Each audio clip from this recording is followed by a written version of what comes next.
You won't believe what I found on my bed that night. A red lace lingerie set, delicate and sheer, neatly folded with a small note tucked beneath it. You deserve more. I froze. I knew exactly who left it. My stepfather. Mom had gone on a business trip for a few days, leaving me alone in the house with Michael. He was always so polished, tailored suits, expensive watches, that confident smile that made people listen when he spoke. But that day, there was something different in his eyes. Something that made my skin burn under his gaze. The day started out normal, or at least, I thought it did. I woke up late, expecting an empty house. But when I walked into the kitchen, Michael was already there, casually sipping his coffee like he wasn't supposed to be at work. "Good morning, Lina," he said, his voice smooth and calm, but his eyes, they lingered on me just a little too long. I was still in my pajama shorts and a loose tank top, and suddenly I felt exposed. "Hey," I mumbled, grabbing a glass of water and trying to avoid his gaze. But I could feel it.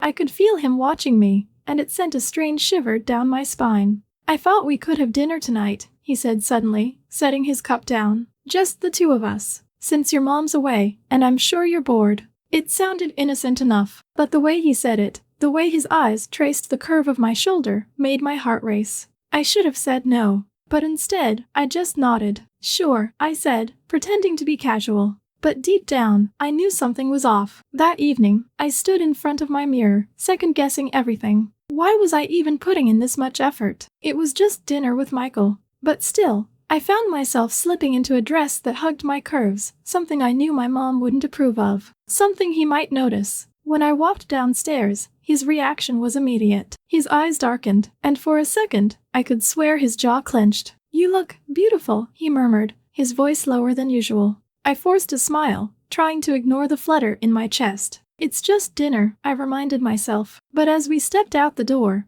I couldn't shake the feeling that tonight would be anything but ordinary. The restaurant he chose was dimly lit, the kind of place you'd take a date, not your stepdaughter. But he didn't seem to care. He ordered a bottle of wine without even asking if I wanted any, and poured me a glass like it was the most natural thing in the world. As the evening went on, I noticed it more. The way his eyes drifted down to my legs when he thought I wasn't looking. The way his hand brushed against mine when he passed the breadbasket. Each touch felt intentional, sending tiny jolts through my skin. And then came the moment that made my heart stop. We were laughing at some joke he made, something about how terrible Mom's cooking was, when his hand stayed on mine. He didn't pull away this time. His thumb traced slow circles over my skin, and I couldn't breathe. I should have moved. I should have said something. But I didn't, because in that moment, I didn't want to. When we got home, the air between us was thick with something unspoken. He followed me to the stairs, standing just a little too close. "Thanks for tonight," I whispered, my voice barely steady. His eyes locked on mine, and for a second, I thought he was going to say something.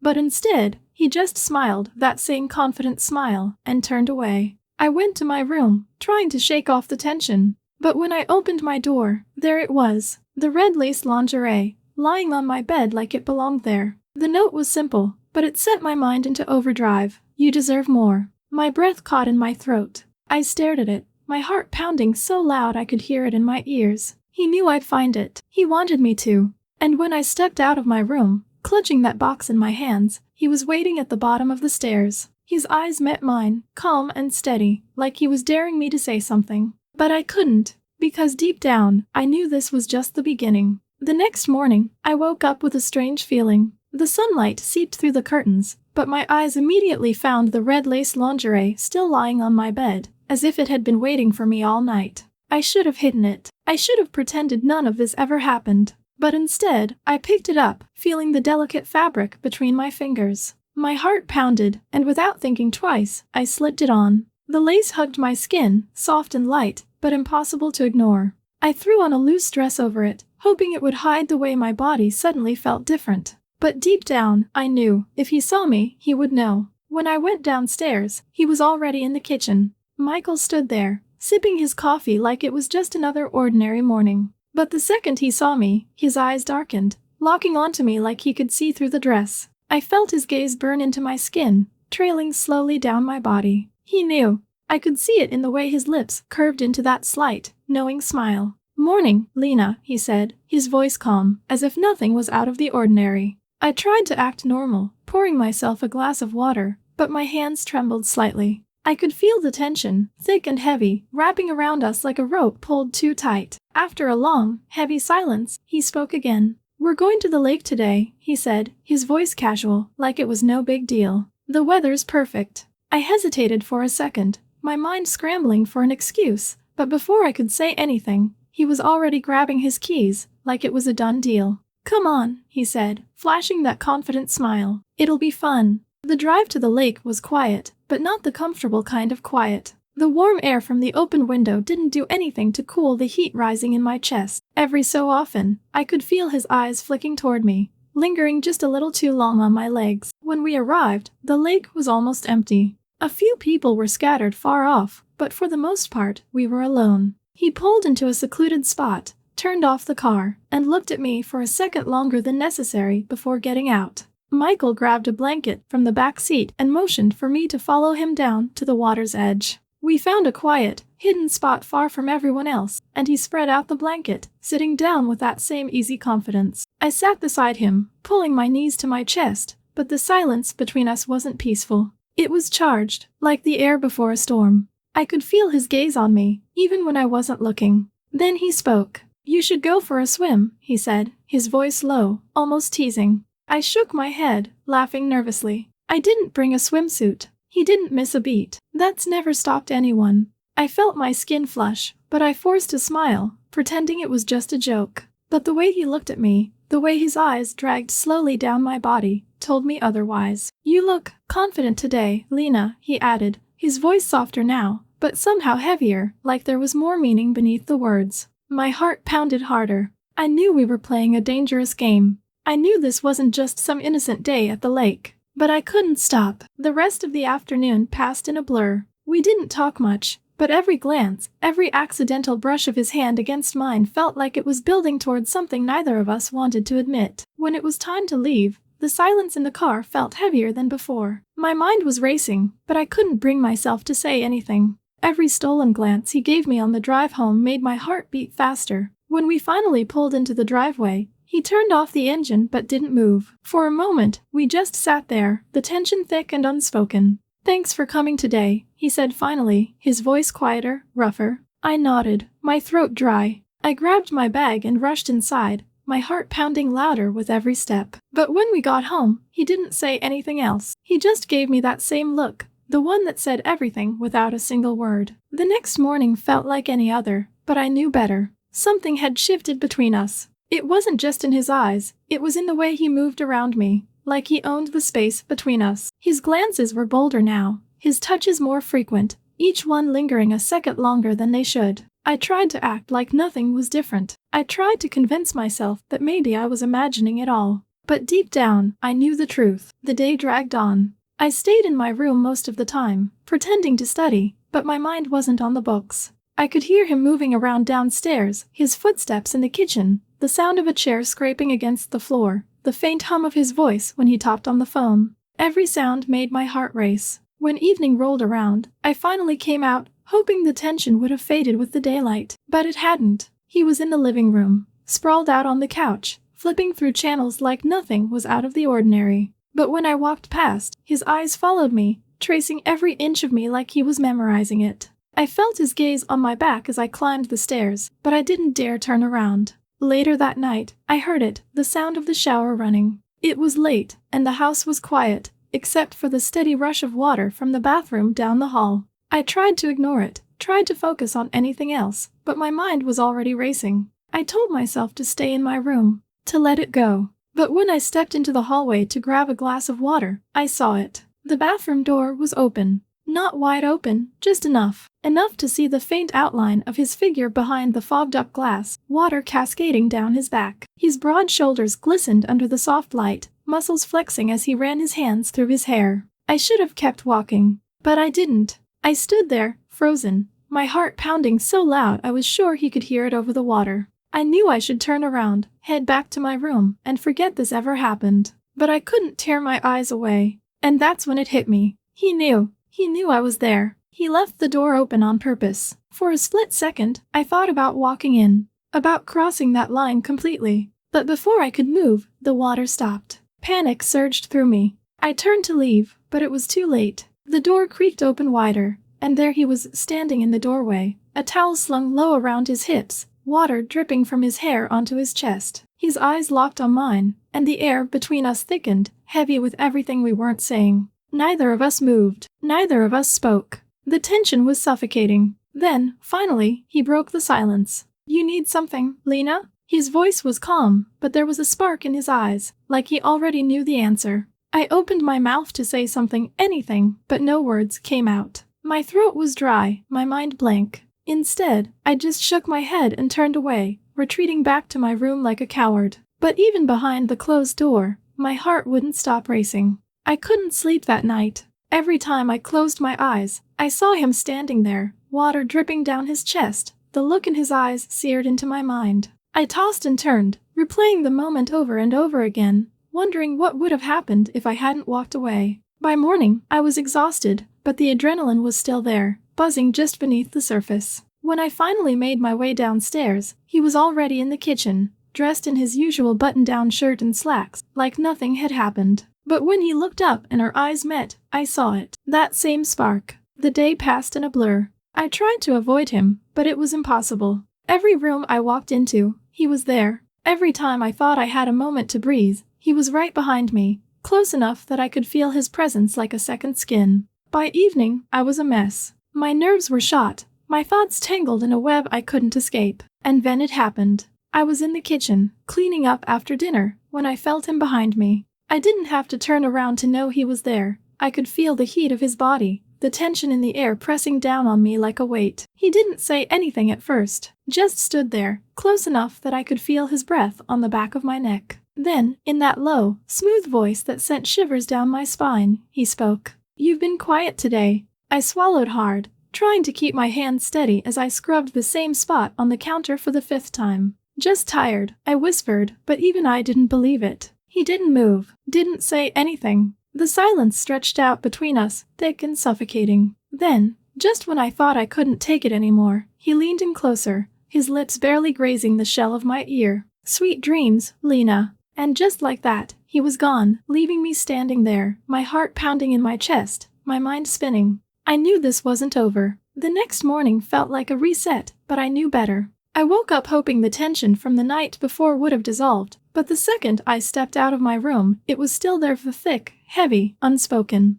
Michael was already in the kitchen when I came downstairs, casually sipping his coffee like the night before had never happened. But when his eyes met mine, there was that familiar flicker, calm on the surface, but something dangerous simmering just underneath. By mid-morning, he offered to help me with some chores around the house. I should have said no, but instead, I found myself nodding, pretending everything was fine. Maybe a part of me wanted to believe that if we acted normal, things would go back to how they were. But that's not what happened. We spent the afternoon in the garden. The sun was high, making everything feel warmer than it should have been. I focused on pulling weeds and trimming the hedges, trying to keep my distance, but he always seemed to find a way to get closer. Every time I reached for something, his hand would brush against mine, light, casual, but deliberate. His movements felt too precise to be accidental, and each touch sent a jolt through me that I couldn't shake. At first, I tried to convince myself it was nothing, but as the hours passed, it became impossible to ignore.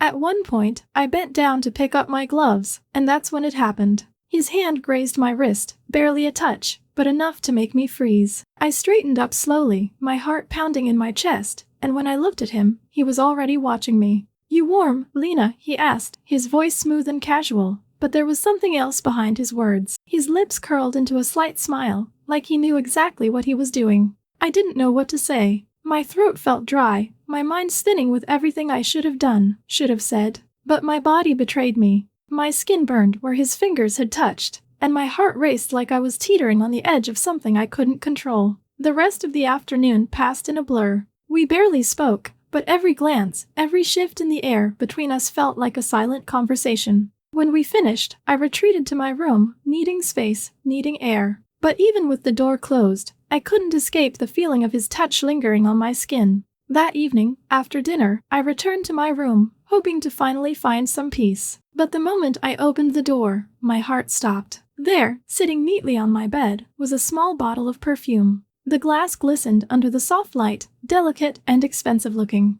But it wasn't the perfume that made my breath hitch. It was the note. "This set will suit you perfectly." I stared at it, my mind racing. The perfume was more than just a gift. It was a message. A reminder that this game we were playing wasn't over. It was only getting started. And I didn't know how much longer I could keep pretending I wasn't part of it. I stared at the bottle of perfume on my bed, the note still clutched in my trembling hand. "This set will suit you perfectly." The words echoed in my head, looping over and over like some twisted melody. I thought I had control. I thought this was just a dangerous game we were both playing, a game I could walk away from whenever I wanted. But I was wrong. The next few days passed in a blur. Michael acted as if nothing had happened, like we weren't tangled in this silent, escalating tension. He'd brush past me in the hallway, his fingers grazing my skin just enough to send a shiver down my spine. His voice, smooth and calm, would drift through the house, wrapping around me like a trap I couldn't escape. I told myself I was still in control,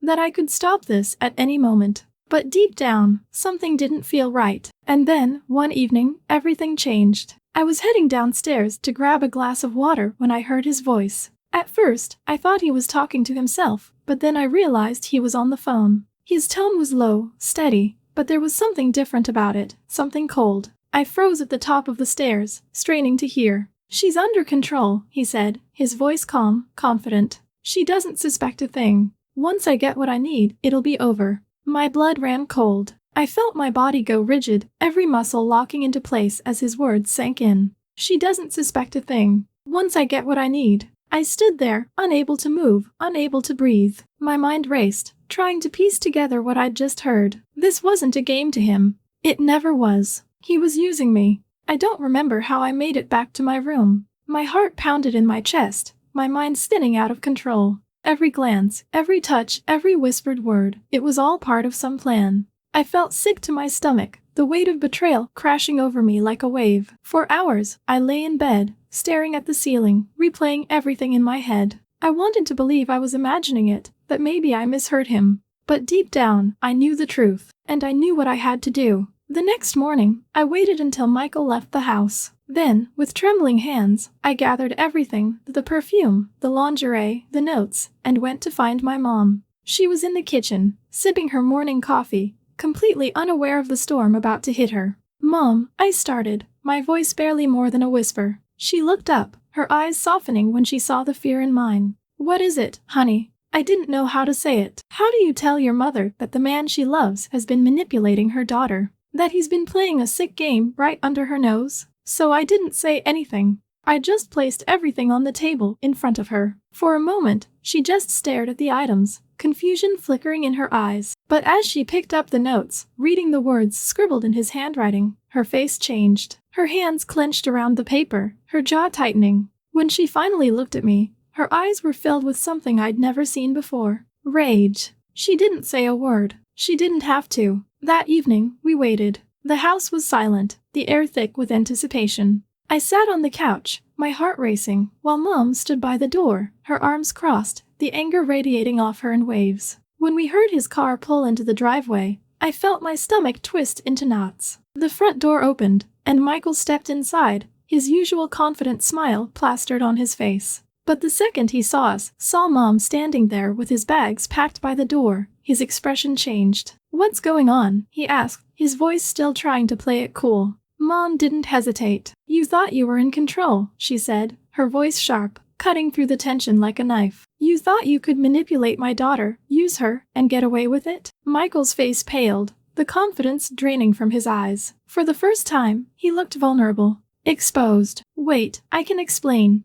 "No," Mom snapped, stepping closer, her eyes blazing. "You don't get to explain. You get to leave." He looked at me then, as if searching for some kind of support, some last shred of the control he thought he had. But I just stared back, my face blank, my heart numb. "You heard her," I whispered. "Get out." And just like that, it was over. He grabbed his bags, his hands shaking, and without another word, he walked out the door. The house was silent again, but it wasn't the same. The tension was gone, but the weight of what happened lingered in the air, heavy and suffocating. I thought I was in control. I thought I could handle it. But I was wrong. And even though he was gone, I knew this story, our story, would leave a mark on me forever.